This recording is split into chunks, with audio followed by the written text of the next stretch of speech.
Hello everyone and welcome back to my channel. My name is Taya and this is Granola, my coffee core forever island. And today we're going to be working on the museum area. I used to have a little memorial for my past version of this island, which was Retirement Forest, the first version of this island, and I kept it there for a while, but recently I've just moved it and it's been sitting empty like this for some time, and I just need to refresh this area. I don't want to do anything too crazy. I just want it to be a simple build, maybe a little bench, maybe a little fountain. We'll see what we get up to. This area does flow from the right hand side. There's resident services, and then to the left, there's like my little canal street area with a bridge and that kind of thing, and a little busker station. I really like this pass through. I walk through this area all the time, past this museum to get from one side of my island to the other. So I wanted it to feel very open, but also somewhat interesting, like an actual destination in and of itself. I love thinking of the museum, especially on this kind of like more town core style island. I love thinking of the museum as just like a part of the city. I feel like whenever I've been in Europe, museums are just like a part of the environment of life there. Like it's just like, oh, there's a 100-year-old, 500-year-old church, or like this museum that's been around for forever. And I kind of like sinking the museum into the fabric of the island like that as well. I kind of wanted the road to like do a little zigzag, kind of come down at an angle. Oh, somebody is okay. The realities of me living in Toronto. Car alarm going off. Sorry about that. I kind of wanted as I was saying, I can't. Before I was interrupted, my brain literally went offline with that car alarm. I wanted this road path to kind of come down, zigzag down to in front of the museum, straighten out, and then continue to be angled down towards the other canal street right in front of this busker that I have to the left there. So it kind of worked out perfectly with the spacing, that it was like 3 spaces of the 45-degree angle road on both sides of this situation. I had to do some major adjustments to the busker area, but I actually love how it turned out. Now that I'm seeing the way that it used to be, I'm actually so much happier with the way that I ended up fixing this. And honestly, it's fun to have a layout of my island. If you haven't seen me tearing down this island to make a new layout, you probably have, but if you haven't seen that video, it was very helpful to completely reimagine this island again, and I feel so much more happy with it. The placement of the museum especially. And also Anna Cotty was like, I need a new catchphrase, which I feel like I was just saying this the other day. Also offline, I got Anna Cotty's photo, so that was super exciting. I don't think I've ever gotten a villager's photo before I've been able to give them a new catchphrase, which was kind of funny. I kind of wanted her to say like macchiato, macchiato, but like have a fun pun in there. And then I ended up going with cafe oh yay, which in hindsight now, cafe oh yay seems so silly. I don't know. I know y'all, when I'm on stream, always come up with such cute ideas, and I absolutely love being on stream when one of my villagers asks, but this time I had to go it alone, so cafe au yay it is. I really had no thoughts, head empty pretty much for this whole build, but in some ways that's better, because if I had known the chaos that was coming for me with this pathing, then I might have been less motivated to start. And I think maybe, hey, wow, did I just hit on something kind of interesting? Because Animal Crossing burnout, I think, happens when you get in your head about the playing. Like, oh, I want to do this part, but I know how much work that's going to take. So you're less likely to start. Whereas, like, if you just go in there and you're like, yeah, I feel like kind of messing around with stuff, mess it up, make a mess, rebuild it. I don't care. It allows you to just like get into it and be creative without like prejudging what you're going to be doing. And I decided after putting down a lot of path that I wanted to put down some in-game path underneath. And because one of the paths for this road is a transparent pixel path for the corners, that meant that I needed to remove a lot more of the custom design path than I had originally anticipated. And for anyone who's kind of new to Animal Crossing, everything that I said might be just gibberish, but you can see me laying down path here that had transparency, like you could see below to the ground underneath, and it conformed to the in-game pathing. So when you have one that has like an empty pixel on it, it will always conform to the in-game pathing, which is helpful sometimes when you want to layer in-game pathing over top, or sorry, you want to layer custom designs over in-game pathing, which is a cute look, but sometimes you want the custom design to lay over top of it. And at the same time that I was dealing with the reality of that problem, I moved on to this little area, picked up my entire busker station, and decided to move the road up one tile so that it would have a little bit more road visible and less hidden behind all the buildings and everything. I felt like the spacing of the road, having it in this position, is a little bit better. And even though it gives me a little bit less real estate in the museum decorations, and there you can see I'm actually changing the tile so that I can use my transparent pixeled corner pieces and that they'll flow over top of this area perfectly. And I had to go back and forth quite a few times. You have not seen the last of that little area, me adjusting it even more. Yep, she's realizing what she's gotten herself into at this very moment. But it is these little details in the end that make me truly love a build. Like the fact that I went back and forth and had to remove so much additional path and basically redo my entire little area here just means that in the final version of it, I'm so happy with it. There's no little tiny detail that just picks away at the edge of my brain that says, well, you were too lazy to do it this way, so that's why it looks like this. It's like, no, no, no. Everything here I picked away at and just redid a million times, and now it looks perfect. So that was, I didn't know that this stair was also transparent pixel, and that pissed me off. I was like, okay, I have to remove so much more now because that one staircase, why is there a transparent pixel on this staircase? I do not know. I was so pissed off. Life update interlude while I work on this pathing. This week has been a lot better. I did create for myself a little schedule, and it's nothing like super strict. It's just like on Monday, try to be doing deep work by 9 a.m. or something like that. So I've got my schedule a little bit better worked out, and thusly I'm able to edit this video right now. And I also have a haircut scheduled for later today. So today is Friday and I'll be streaming tomorrow and you'll get to see my new haircut. I haven't had my haircut by another person in so long and I'm actually kind of nervous even though I know I shouldn't be. Like, I don't know why I'm more nervous about getting somebody else to cut my hair than I would be for myself to cut my hair. That makes no sense. Probably says something about me being a little bit of a control freak. Back to astrology. I know we didn't touch on that at all today, but for me, it's always back to astrology. I learned something interesting this past week about your rising sign and the degree that it's at.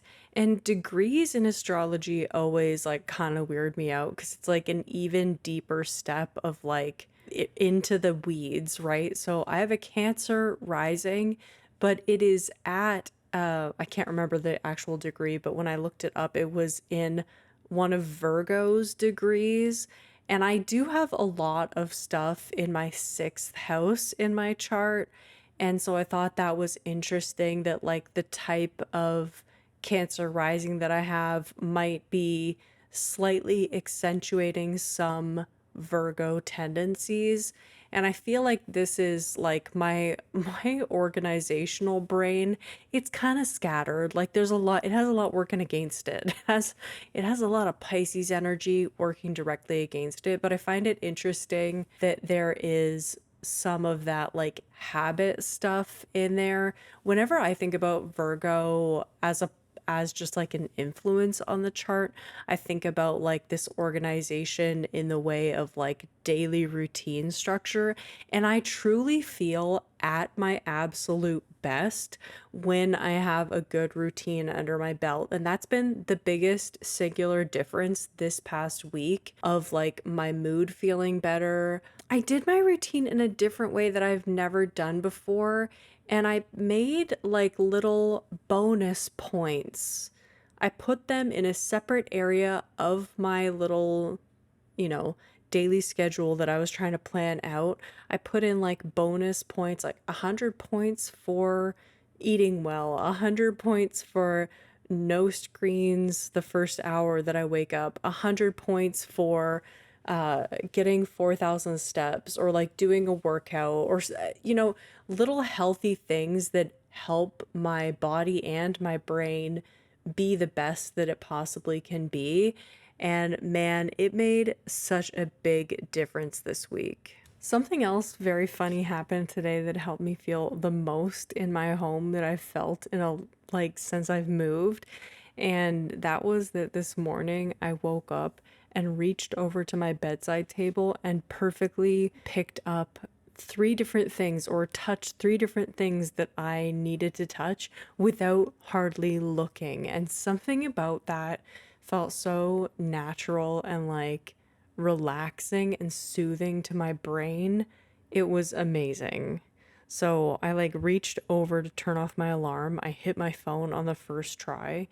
I then took out my mouth guard, my night guard that I wear so I don't grind the hell out of my teeth while I sleep, and I set it down perfectly onto its little holder, first try. And then I also went to go and pick up my little remote for my lights in my bedroom, picked it up first try. And I was like, something about that, like the fluidity of being able to reach over to my bedside table and pick things up that I needed, brought me so much joy. And I think that that's the kind of like routine that you can't really pinpoint while you're moving and things are like all up in the air and you don't have everything set up the way that you want. It's like those are the little inconveniences, like reaching over to my bedside table and hoping that I pick up the remote for my lights every day, and then eventually not being able to grasp it and having to sit up in bed and potentially pulling my neck. And it's like I'm not really thinking about it that much when it happens. It's just a minor annoyance, but cleaning up some of the stuff around my apartment and getting those minor annoyances out of the way has made a bigger difference than I could have expected. And that goes hand in hand with like the routine stuff. Like I set an alarm because I decided that in my little routine, and I was like, yeah, I would like to wake up at 6. Like that's something that I just would like. Or 6:30, it doesn't matter, like whatever feels the most natural. Today the alarm went off at 6 and I felt ready to get up. It feels so boring, right? I just heard myself talking about like my alarm clock. Is this interesting? Has anybody been through this where it's like getting a routine in place that makes sense for you is like the whale, the white whale that you've been chasing for months, like for so long, through the process of getting packed up to move and then through actual moving and being here in a new space. It's like I have not had a solid routine that I can just build on and be comfortable with in like half a year at this point. So just I don't know what it is about reaching over and perfectly setting down my night guard onto its stand without looking that gave my brain such a dopamine hit I could have never expected. Another thing that I just figured out today randomly is that a lot of the sound that comes in and out of my apartment is from underneath my apartment door. And just today, I was like, you know what? I'm gonna put a towel at the bottom of my apartment door and see how much of a difference that makes. Holy crap.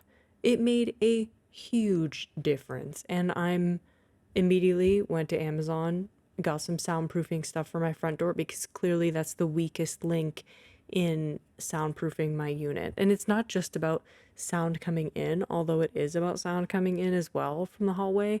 It's about like me not feeling comfortable to like do these voiceovers when I can tell that I'm being heard, like every single word perfectly clear, like me not even liking doing the dishes at the end of the night because I don't want to be too loud.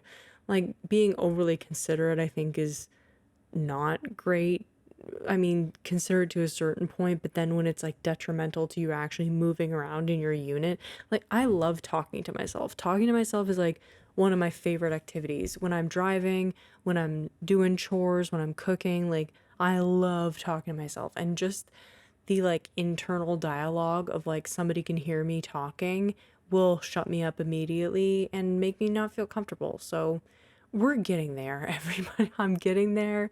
It's these like little, tweaks and adjustments that are helping. This week, I finally feel like the cumulative effect. And just to put it into perspective, it is almost luteal phase time, and I have been feeling incredibly cranky, more cranky. Like the other day, I was like, if somebody pissed me off right now, I would punch them. I would just, and then I would apologize, but I would just be like, I'm sorry, you really got under my skin. You have to stop. That being said, if I punch somebody, then I probably get punched back. So, you know what? I probably wouldn't punch anybody, but I felt like punching something, and that's not like me. And all of that is just to say that I feel better. I don't feel like punching anybody today. I also did this week, so much happened. I feel like I'm just, but this week I did my first therapy session. It was just like the consultation introduction to the therapist to see, like, to ask questions about how it works, or, to get the schedule set up and talk about what day works best and all of that. So next week will be my first like official session, but I am very excited to be also starting that journey, and I think that that goes hand in hand with everything that I've been going through lately. So a lot of just like life stuff, trying to do good things for myself, body, mind, and soul. As far as like, why is getting a haircut involved in the soul part of it? It is, because I feel like I need to get some inches cut off of my heavy hair. I need some layers put in. And it's just something that I haven't had done for me in a very long time. Can you tell that I'm a little bit nervous about it? I keep talking about this haircut like it's gonna change my life. It's hair at the end of the day, and I've spent way too much of my adult life like being very scarcity mindset about my hair, being like, I have to do it myself because I want to save money. And it's like, yes, I can cut my own hair. I know that I have this capacity to cut my own hair, and I have been doing it for 10 years. I want something different now. I want to try something different. I want to get a haircut that is a little bit more technical. Like the way that I want my bangs done is very specific, and I hope that the hairdresser can do that for me, but we'll just have to see. And that's like a trust the process thing that I just have to do. My stomach feels all like wobbly bobbly about it, but we'll get through it. Anyways, so that is everything that's going on in my life, and things are on the up and up. But back to this build that I'm working on. I'm absolutely obsessed with how this build is coming out. I love the way that the road path kind of cuts through. After having this on my island for like a couple days now, I really enjoy running through this area all the time because it is a major pathway that I tend to run through every single time I'm playing on my island. And it's super cute now. It just feels like more city-like, town-like. It's super cute. I love how much foliage is in this area. The evergreen ash really added a lot of depth to the trees, and I did add in the coffee plant as well. I had to shift some stuff around a little bit. One edit that I think I will make in the future to this build is to change out some of these hardwood trees. I have like 3 in a little cluster between the post office and the pharmacy. I think maybe 1 or 2 of those should be hardwood trees instead, just to get it, not hardwood, should be cedar trees, just to get a little bit more variety into that area.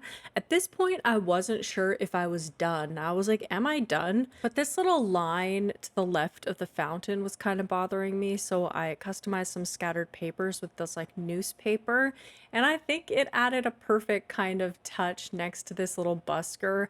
I love that gyroid. It's so silly blowing that saxophone. And here's how the final build turned out. It's a big difference, of course, from where we started today, but also this museum has really never felt complete on this version of Granola. I had it in another place before I tore the island apart, and then it was just kind of a temporary holding spot for the memorial garden. Now it feels like its own actual place, but it still is kind of a transition area, which I do love. I love a transition area that also has kind of a moment. A lot of this build is just in the pathing that I did for this build, which I might edit now that I'm seeing it. I might make a few little adjustments to it, but overall, I'm really happy with it. It very much evokes my original island of Glenny. The museum build there was just very simple, very town core like, and I'm happy to be recreating that kind of energy on this version of Glenny. This is one of the last builds that I have to do on Granola. This is one of the last builds that I have to do on Granola, and I'm very excited for the next version of this island because it is my forever island. I'm hoping to keep a lot of what I've made this time around and change out just very few details to get me to a whole new island aesthetic, which will be, I mean, I've talked about this before, but which will be a Valentine's island, red and pink and hearts everywhere, and still feeling very town core. Flower shops and chocolate shops and that kind of vibe. Little restaurants, etc. Stuffed animals with hearts all over them. Like, just over the top. Just the aesthetic is just so cutesy. I love pink and red together. It's hilarious to me. So that will be the next version of this island, and I'm really excited for it. I still have to get some villager photos, of course, and this version of Granola isn't going anywhere anytime soon, but I am excited for it. Anyways, that is all for today. Thank you so much, everybody, for watching, and I will see you all in the next one. Bye.